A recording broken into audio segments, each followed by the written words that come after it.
समीक्षा उत्तर प्रदेश सरकार को करनी चाहिए, हर एक प्रदेश सरकार को करनी चाहिए, जिसमें मैंने उल्लेख किया उसी पर मैं आ रहा है। आपने उस पर पेट्रोल और डीजल पूछ लीजिए, मैं आपको पेट्रोल और डीजल के जीएसटी की बात करी। मैं अवगत कराना चाहता हूं, सोना और चांदी हीरा पर 3% जीएसटी है, जीवन रक्षक दवाइयों पर 18% जीएसटी है, और जो बच्चों के पढ़ने लिखने के लिए जो पाठ्य पुस्तकें हैं और कलम है उस पर 18% से लेकर के 28% तक जीएसटी है। एक मेटल का पेन खरीदिए 28% जीएसटी है। मान्यवर, महंगाई कम करने की बात करते हैं, गरीब के बच्चे कैसे पढ़ेंगे? किताब कापियों की इतनी कीमतें बढ़ती जा रही हैं। मेरा अनुपूरक प्रश्न है, पहला प्रश्न है कि जो मॉनिटरिंग सेल के द्वारा नियमित समीक्षा की जाती है और भाव का परीक्षण किया जाता है, वह भाव का परीक्षण करके जो भाव संभावित है, मंडियों पर क्या डिस्प्ले बोर्ड सरकार लगाने पर विचार करेगी कि अगले इस सप्ताह पर फला का ये समय हो गया। चूंकि एक कृत्रिम महंगाई है, स्वाभाविक महंगाई की बात नहीं कर रहा हूं, ये कृत्रिम महंगाई की बात कर रहा हूं जो जमाखोरों और अरे विषय आ गया, भाषण नहीं, अब आपका समय समाप्त हो गया। अगला प्रश्न लेते हैं। आप पूछना नहीं चाहते, आप भाषण देना चाहते हैं। एक प्रश्न केवल। मान्यवर, गरीब आदमी का सपना मोटरसाइकिल खरीदना होता है, मोटरसाइकिल पर 28% का जीएसटी है, हीरा जीएसटी का प्रश्न व्यापारियों पर 3% का जीएसटी। क्या उस पर राज्य सरकार अपने यस जीएसटी जो राज्य का जो जीएसटी है उस पर कम करने पर विचार करेगी? दो पूरे प्रश्न का जवाब। अगला प्रश्न लेते हैं श्री ब्रजेश कटेरिया, प्रश्न संख्या 6। प्रश्न संख्या 6 श्री ब्रजेश कटेरिया है, पूछिए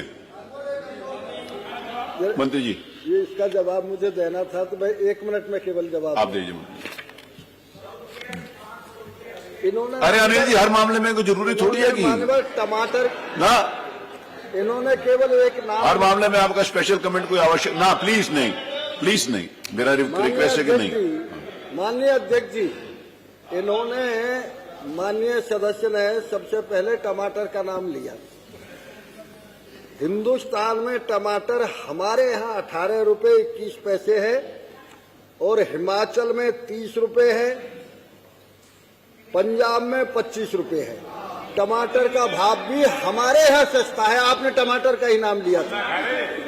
एक मिनट सुन तो लो ना, टमाटर का नाम लिया आपने। आपको अच्छी तरह से मालूम है प्रत्येक राज्य को केवल वैट लगाने का अधिकार है, जीएसटी के संबंध में केवल केंद्रीय सरकार को अधिकार होता है। इसलिए जीएसटी को हम कम थोड़ी कर सकते हैं, ना हम बढ़ा सकते हैं ना कम कर सकते हैं। प्रत्येक राज्य वैट लगा सकता है या सेस लगा सकता है। वो केवल हमारे यहाँ उस पे वैट यदि आप देखेंगे तो जहां अन्य प्रदेशों में 109 रुपए पेट्रोल बिक रहा है, हमारे यहाँ आज भी वो 93 रुपए है, 93 रुपए है। आप यदि डीजल पे वैट की बात करेंगे तो डीजल पे वैट समस्त प्रदेशों से हमारे यहाँ आज कम है। और जब आप 10 साल पहले आप पावर में थे, 8 साल पहले, उस समय आपने 26% वैट लगा रखा था, हमने वो 26 से 19% कर दिया।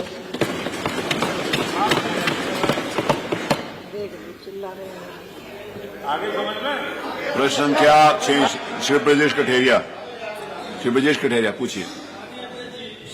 सीधा प्रश्न विभाग से संबंधित आपने प्रश्न का समय दिया, इसके लिए आपको धन्यवाद। जो महोदय मेरा जवाब था, प्रश्न था, उसके जवाब में जो माननीय मंत्री जी ने उत्तर दिया है उसमें स्वीकार किया है कि समूह खा और समूह गा में 110 और 437 वैकेंसियां हैं, जिसके लिए जवाब दिया है कि अधीनस्थ सेवा चयन आयोग में पत्र प्रेषित कर दिया गया है। मैं आपके माध्यम से माननीय मंत्री जी से जानना चाह रहा हूं कि क्या सरकार ये बताएगी कि रिक्त पदों को भरने के लिए किसी विशेष समय सीमा का निर्धारण किया गया है? यदि हाँ तो क्या? दूसरा महोदय, इन भर्तियों में देरी के आखिर क्या कारण है और ये कब से इन विभागों में ये रिक्तियां हैं? तीसरा महोदय, सरकार इन पदों को भरने के लिए किसी तकनीक या प्रक्रिया को अपनाने की कोई पारदर्शी प्रक्रिया अपनाई अथवा नहीं? चौथा महोदय, इन रिक्तियों के कारण परिवहन विभाग की सेवाओं में कोई प्रतिकूल प्रभाव पड़ा है और यदि हाँ तो सरकार बताए कि आखिर इसे अस्थायी रूप से कैसे क्या उपाय है? और अगला महत्वपूर्ण प्रश्न महोदय, क्या सरकार इन पदों को भरने के लिए विशेष आरक्षण नीति लागू करने जा रही है? यदि हाँ तो इसकी विस्तृत जानकारी दें। और आखिरी प्रश्न महोदय, आपके माध्यम से, इन पदों से हटकर के समूह खा और समूह गा, इन दो से हटकर के परिवहन विभाग में किन किन पदों पर आउटडोर सोर्सिंग के माध्यम से भर्तियां की जा रही हैं और इन भर्तियों में क्या मानक है? इनमें एससी, एसटी और ओबीसी का अनुपालन किया जा रहा या नहीं? यदि नहीं किया जा रहा तो क्यों? टोटल कितने प्रश्न हो गए? 4। चलिए मंत्री जी बताइए। समूह ख संवर्ग के सीधी भर्ती के सहायक क्षेत्रीय प्रबंधक संचालन के कुल स्वीकृत पद 54 पदों के सापेक्ष 32 सहायक क्षेत्रीय प्रबंधक तकनीकी के कुल 34 पदों के सापेक्ष 26 सहायक क्षेत्रीय प्रबंधक वित्त के कुल 21 पदों के सापेक्ष 9 एवं सहायक विधि अधिकारी के कुल 12 पदों के सापेक्ष 6 पदों सहित कुल 73 पदों पर नियुक्ति की अनुमति शासनादेश संख्या 30/1/2022 दिनांक 29/4/2022 के माध्यम से प्राप्त हो चुकी है, जिसका अभियाचन लोक सेवा आयोग प्रयागराज उत्तर प्रदेश को प्रेषित किया जा चुका है। पहले माननीय अध्यक्ष जी, विभागीय भर्ती होती थी, उसमें भ्रष्टाचार के आरोप लगते थे, इसलिए हम माननीय जोगी जी के निर्देश पर हम लोगों ने लोक सेवा आयोग से भर्ती, एक पारदर्शी भर्ती के लिए हम लोगों ने भेजा। उसके लिए नियमावली में संशोधन करके, उसमें थोड़ी देरी हुई, नियमावली में संशोधन करके पारदर्शी भर्ती के लिए लोक सेवा आयोग को भेजा जा चुका है। यह अनुमति वर्ष 2022 की रिक्ति के सापेक्ष प्राप्त की गई थी। उसके बाद कुछ और रिक्तियां हुई हैं, उसको भी हम लोग जो है लोक सेवा आयोग को भेज रहे हैं। समूह ग संवर्ग के सहायक भंडारपाल के 128, मैकेनिक के 270, केंद्र प्रभारी के 93 एवं विद्युत कार के 56 पदों कुल 547 पद पर शासनादेश संख्या 398/30/2023 दिनांक 25 मार्च 2023 के द्वारा भर्ती किए जाने की अनुमति प्राप्त हो चुकी है, जिसके अभियाचन उत्तर प्रदेश अधीनस्थ सेवा चयन आयोग लखनऊ को प्रेषित किए जा चुके हैं। यह अनुमति वर्ष 2022 की रिक्ति के सापेक्ष प्राप्त की गई थी। वर्ष 2020 से 2025 तक कुछ संवर्गों के और रिक्तियां हुई हैं, उसको भी हम लोग भेज रहे हैं। सीधी भर्ती के समूह ग, ख, ग एवं प्राविधिक संवर्ग की अन्य रिक्तियां पदों पर भरे जाने की कार्यवाही गतिशील। समझ गए? बहुत अच्छा। श्री प्रभु नारायण सिंह प्रसन्न। अरे आप अभी तो कह रहे समझ गए, जबरदस्ती खड़े हो गए। अभी आपने कहा हम समझ गए, फिर के जबरदस्ती उसने खड़ा कर दिया होगा आगे पीछे ने। हाँ, प्रश्न संख्या 7 श्री प्रभु नारायण सिंह। माननीय अध्यक्ष जी, आपने महत्वपूर्ण प्रश्न पर सवाल पूछने का मौका दिया, मैं आपका धन्यवाद करता हूं। मान्यवर, हमने प्रश्न किया था, क्या श्रम एवं सेवा नियोजन मंत्री जी बताने की कृपा करेंगे कि बेरोजगारों को रोजगार दिलाने हेतु श्रम विभाग द्वारा वर्तमान में कौन सी प्रमुख योजनाएं प्रचलित हैं? माननीय मंत्री जी ने जवाब दिया, सेवा आयोजन विभाग द्वारा रोजगार के इच्छुक अभ्यर्थियों को रोजगार मेला के आयोजन, विदेशों में रोजगार, सेवा मित्र व्यवस्था, career counselling, outsourcing of man power के माध्यम से रोजगार उपलब्ध कराए जाने की व्यवस्था है। मैं माननीय मंत्री जी से जानना चाहता हूं कि विदेश में रोजगार, सेवा मित्र व्यवस्था, career counselling, outsourcing of man power के माध्यम से किन किन जगहों पर कितनी संख्या में लोगों को रोजगार देने का काम किया गया, ये बताने का काम करेंगे। दूसरा, हमने प्रश्न किया था, क्या सरकार बताएगी कि प्रदेश में विगत 2 वर्षों में 2022, 2023, 2024 शिक्षित बेरोजगार inter, BA, MA, diploma, BTech, MTech, PhD की संख्या कितनी है तथा विगत 2 वर्षों में श्रम विभाग द्वारा कितने लोगों को रोजगार दिलाई गई, नौकरी दिलाई गई।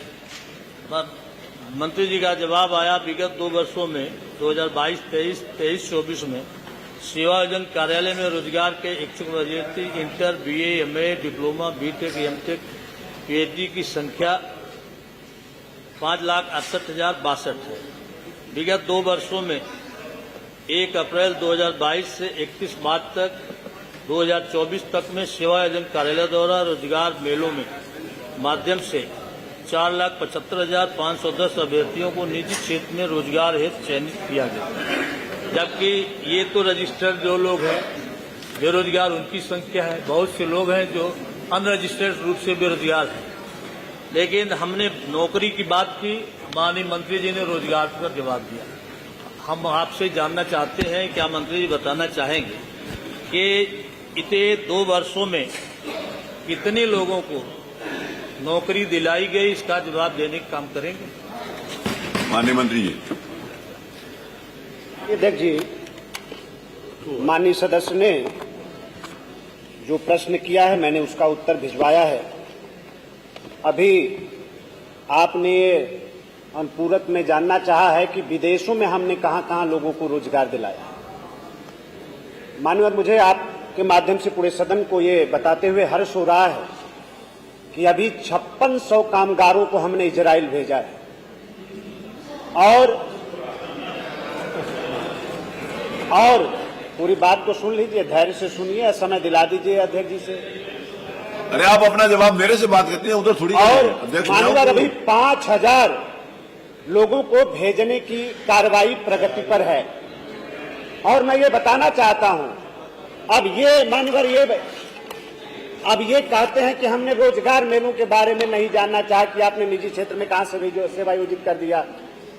इन लोगों की जब सरकार थी मानवर, 5 बरस में इन लोगों ने 2,785 मेले आयोजित किए मानवर, और 1,69,075 लोगों को निजी क्षेत्र में सेवा आयोजित किया मानवर। हमने 10,125 रोजगार मेलों का आयोजन किया मानवर, और 13 लाख, सूची भिजवा देंगे, 13 लाख से ज्यादा लोगों को निजी क्षेत्र में हमने सेवा आयोजित करने का काम किया है मानवर। और मुझे बताते हुए हर्ष हो रहा मानवर कि जो हमारे 5600 कामगार इजराइल गए हैं, 1000 करोड़ प्रति वर्ष के हिसाब से विदेशी मुद्रा उत्तर प्रदेश के अंदर भेजने का काम कर रहे हैं। और आज उनका उत्तर प्रदेश के विकास में कितना बड़ा योगदान है। और दूसरा मैं कहना चाहता हूं मानवर, अभी हमने नेशनल स्किल डेवलपमेंट कॉर्पोरेशन के साथ भारत सरकार की जो संस्था है, उत्तर प्रदेश की सरकार ने काम शुरू किया है और हम आवेदन ले रहे हैं। हमारे बेरोजगार साथी उस पर अपने आप को पंजीकृत करा रहे हैं।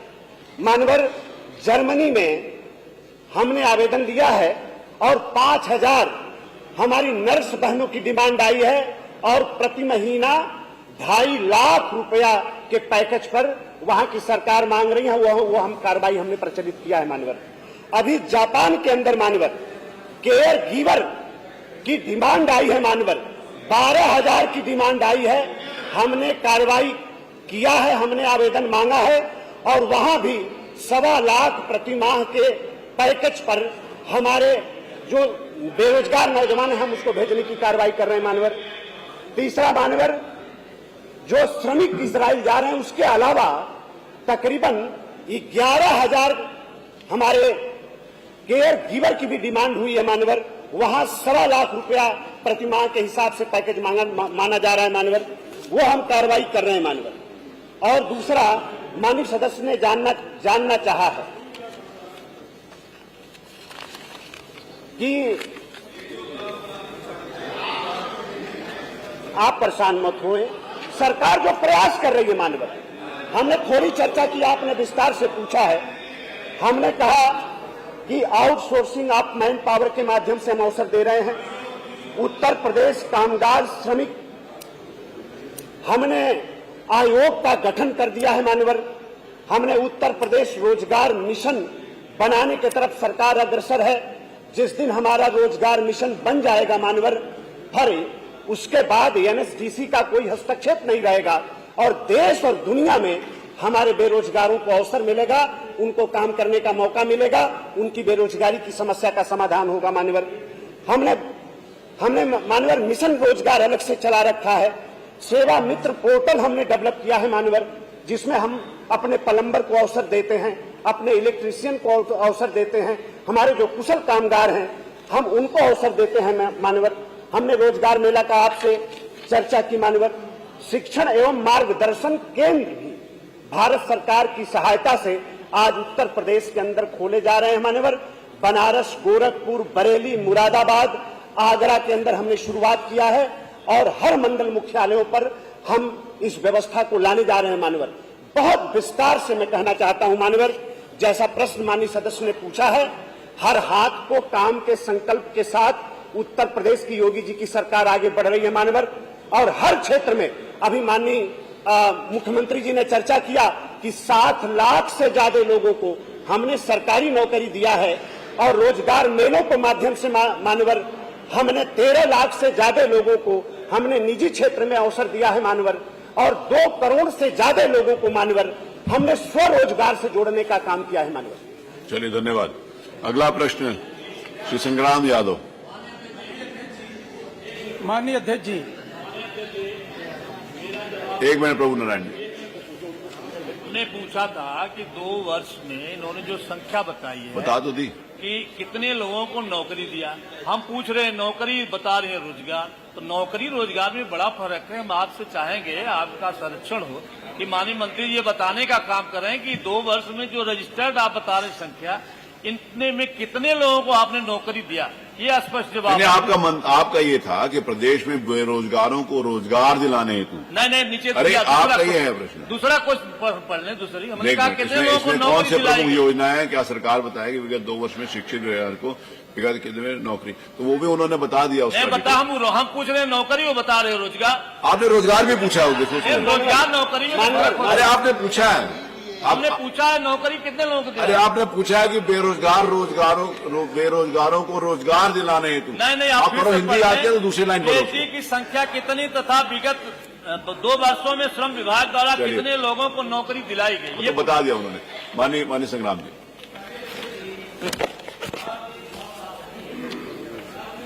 महत्वपूर्ण प्रश्न पर हमें अनुपूरक करने का अवसर दिया।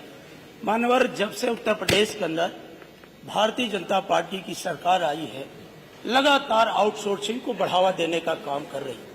मानवर, लगभग 7-8 वर्षों में हमने कई बार प्रश्न लगाया था और माननीय संसदीय कार्य मंत्री जी ने समय समय पर उसका उत्तर भी दिया था।